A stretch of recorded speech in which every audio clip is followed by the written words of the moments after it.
Herre, hvad hedder du? Flemming. Hej Flemming. Kommer du her fra området? Ja. Du har boet her hele dit liv? Nej. Er du stukket af for et eller andet? Jeg er fra Hvidovre. Hvorfor er du flyttet fra Hvidovre til Sorø? Var der noget med skat? Det var noget med skat. Jeg hører, man ikke betaler skat i Sorø. Det gør man. Nå, men nu er du jo ikke så gammel. Ej, det kan jeg jo sætte det. Ja, nej. Nu skal du høre her. Kan du huske den her sang? Ja, måske. Godt. Så nu har du... du er sikker på, at det ikke er hjemmesangen? Det ved jeg. Rockers by Choice, Engel. Så nu, Flemming, er du 18 igen. Jeg ved godt, det er et kvarter siden, eller et eller andet.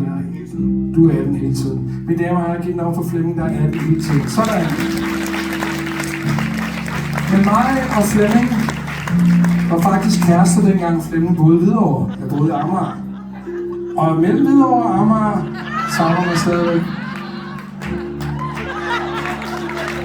Mellem Amager og Hvidovre, der var ikke så langt.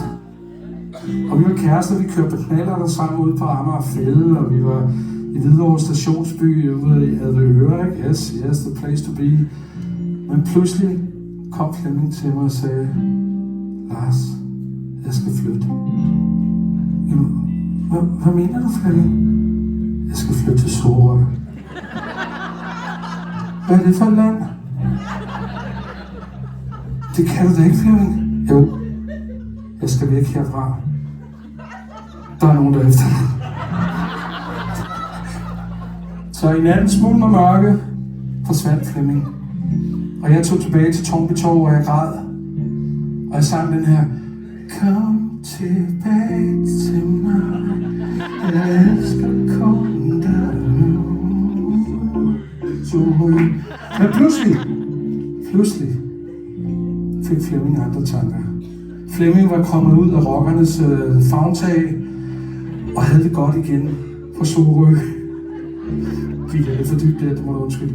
Det var ikke min. Og kom i tanke om, at han faktisk savnede ham der Lars ud fra Amager. Så du ringede til mig. Det er ikke Affaldsøen. Ja, Affaldsøen, jo. Kære barn har mange navne. Men nu, mine damer og herrer, ringer Flemming til mig og redder mit hjerte. Jeg skal huske, at jeg i hvert fald græd i noget, der ligner 6 timer. Dengang gik op, når man var knust, så føltes det som 10 år, man græd bare en dag eller noget. Så nu ringer Flemming, mine damer og herrer, og Flemming, du ved absolut ikke overhovedet, hvad du skal sige noget. Nej, ikke rigtigt. Så nu tænker I lige snakker lidt sammen. Har det været hyggeligt? Var det godt med mailskridt? Kunne I tænke jer det igen? Så fortæller jeg lige Flemming, hvad han skal sige.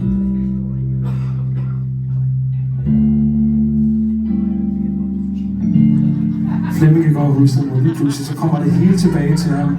Og knaller den, ja, det kan jeg godt huske. De er 18 år. Så nu. Telefonen ringer på mit værelse. Hallo? Jeg er Søren, jeg gider ikke komme ud. Jeg gider ikke, jeg bliver bare her. Hallo? Hallo, ja, det er mig. Jeg savner dig. Mine damer og herrer, giv mig for Flemming til Sorø!